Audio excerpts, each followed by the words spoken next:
Let me start with this truth. Your life does not rise to the level of your talent.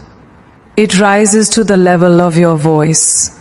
Right now, there are ideas trapped inside you, dreams sitting in silence, opportunities passing by because your mouth hasn't been trained to carry the weight of who you really are. Confidence is not something you wait for. It is something you build. One word at a time. I'm going to give you 6 truths, not theory, not motivation that fades tomorrow. This is transformation. If you're willing to apply it, confidence is not something etched into your DNA at birth. It is not reserved for the loud, the charismatic, or the ones who seemed fearless from childhood. Confidence is built the same way strength is built, through intentional, uncomfortable repetition. Every confident speaker you admire once stumbled over words, doubted themselves, and felt the same tightness in their chest that you feel now. The difference is not who they are. The difference is what they chose to practice. When you label confidence as a personality trait, you give yourself permission to quit before you start. But when you understand it as a skill, everything changes. Skills can be trained. Skills can be refined. Skills respond to effort. The moment you accept this truth, you take back power that fear has been borrowing from you for too long. Most people confuse confidence with comfort. They think confident people feel calm, relaxed, and ready before they speak. That's a lie. Confidence is not the absence of fear. It's the ability to act despite it. Skills are developed in tension, not ease. Athletes don't grow in comfort zones. Musicians don't master instruments by avoiding difficult pieces. Speakers don't become confident by staying silent. Your voice strengthens when you put it under pressure. Every shaky sentence you finish instead of abandoning halfway is training. Every time you speak when your heart is racing, you are wiring courage into your nervous system. Confidence doesn't arrive before action. It is the reward for action repeated consistently. When you say, "That's just not who I am," what you're really saying is, "I haven't practiced enough yet, and that's okay." But don't confuse lack of practice with lack of potential. Nobody walks into a gym expecting to lift heavy on day 1. Yet people expect themselves to speak powerfully without training their voice, their clarity, or their delivery. That expectation is unfair and unrealistic. Confidence grows in stages. First, you speak awkwardly. Then you speak clearly. Then you speak boldly. Each stage is necessary. Skipping stages doesn't make you confident, it makes you silent. And silence is not safety, it's stagnation. A skill grows when it's used consistently, not occasionally. Speaking confidently is no different. You don't wait for big moments to practice. You train in small ones. You speak up in meetings. You articulate your thoughts instead of letting others interrupt you. You explain ideas fully instead of cutting yourself short. These moments seem small, but they compound. Every repetition tells your brain, "I can handle this." Over time, your body stops treating speaking as a threat and starts treating it as normal. That's when confidence begins to feel natural. Not because it always was, but because you earned it through repetition. Many people believe confidence should feel good immediately. But skills often feel uncomfortable before they feel empowering. When you're learning to speak with authority, there will be moments where your voice sounds unfamiliar, where you hear yourself and think, "Who do I think I am?" That discomfort is growth announcing itself. You are stepping into a version of yourself your nervous system hasn't met yet. Stay there. Don't retreat. The more time you spend in that space, the more familiar it becomes. What once felt forced becomes fluid. What once felt scary becomes standard. That's how skills evolve, through patience, persistence, and tolerance for discomfort. Here's the truth most people never hear. Confidence is not about sounding perfect. It's about being willing to be seen while imperfect. When you wait to speak until you're flawless, you'll wait forever. Confident speakers allow themselves to be human. They trust that clarity beats perfection and conviction beats polish. They understand that skill is built in real time, not in imagination. Every sentence you speak is either strengthening your voice or weakening it. Silence is not neutral, it's a decision. And every decision shapes who you become. So choose to practice, choose to speak, choose to train your mouth the same way you'd train any skill that matters to you.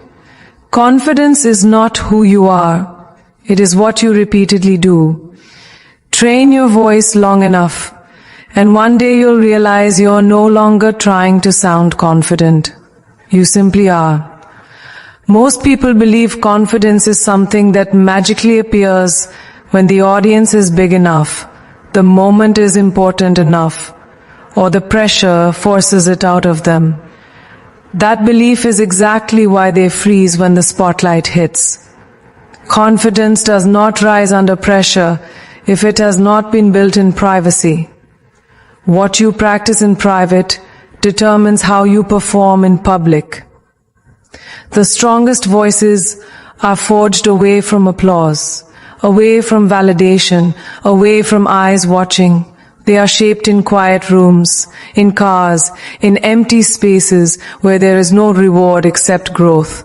If you wait for people to listen before you learn how to speak, you've already lost control of your voice. Training your mouth in private is not about pretending you're on a stage. It's about mastering clarity when no one is there to rescue you.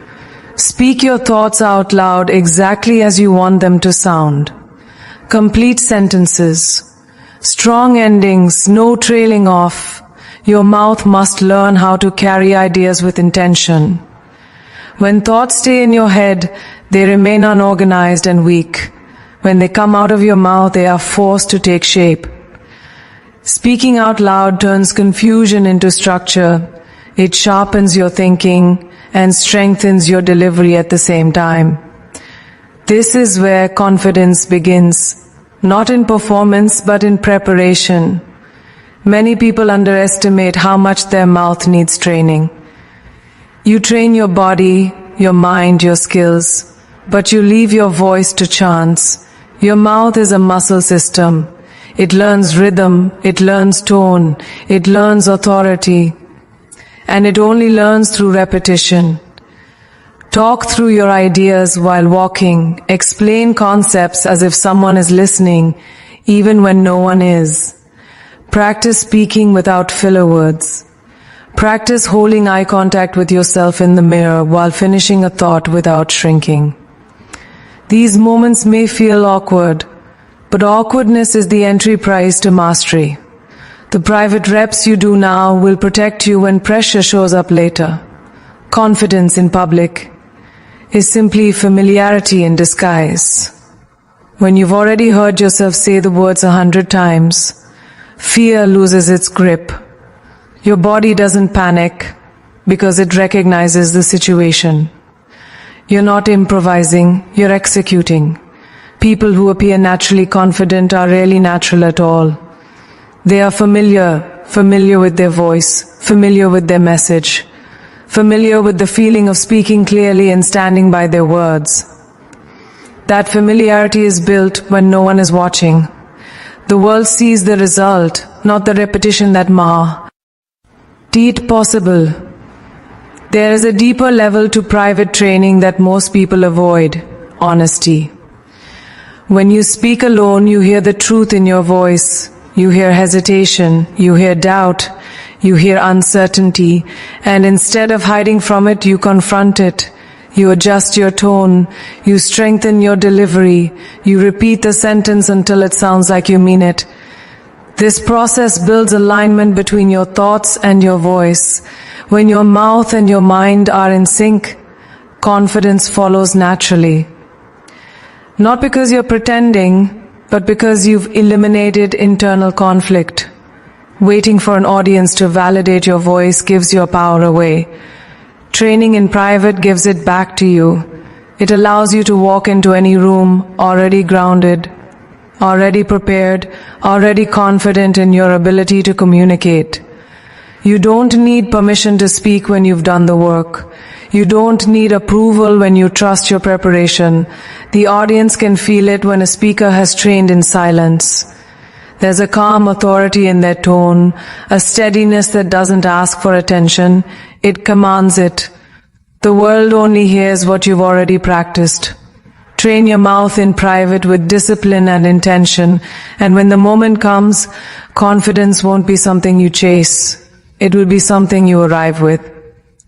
Most people speak fast because they are afraid of silence. They rush their words as if the quiet might expose them, as if a pause means weakness. But the truth is the opposite. Silence is not the enemy of confidence. It is its evidence. When you slow down, you signal to the world that you are not nervous, not unsure, not scrambling for approval. You are grounded. You are in control. Speed comes from anxiety. Control comes from certainty. The moment you understand this, your entire relationship with speaking changes. You stop trying to get words out quickly and start allowing them to land with weight. Slowing down is not about speaking softly or sounding bored. It is about intentionality. Every word you say should have a purpose, and purpose needs space to breathe. When you rush, your message blurs. When you slow down, clarity sharpens. People don't trust speakers who overwhelm them. They trust speakers who guide them. A steady pace tells the listener, you don't need to rush. I know where we're going. That sense of direction creates authority. It makes people feel safe in your voice. And safety opens the door to influence. Your body responds to your pace before your mind does. Fast speech keeps your nervous system in a state of urgency. Slow speech sends a different signal. It tells your body that there is no threat. Your breathing deepens. Your posture straightens. Your voice drops into a more grounded tone. This is not performance. It's physiology. When you slow down, your body aligns with confidence. You don't have to force authority when your system is calm. It shows up naturally, carried in your tone, your rhythm, and your presence. Slowing down also gives you power over attention. In a world where everyone is rushing to be heard, the person who pauses becomes magnetic. People lean in when you don't rush to fill the space. They listen more closely when you allow silence to do some of the work. Silence creates anticipation. It gives your words room to echo. Confident speakers understand this instinctively. They are not afraid to let a sentence breathe. They trust the weight of what they've said enough to stop talking and let it settle. There is a discipline required to slow down, especially when emotions rise. When you care deeply about what you're saying, the urge to speed up becomes stronger. This is where training matters. You must practice speaking slowly when it feels unnatural. You must resist the urge to rush through important points.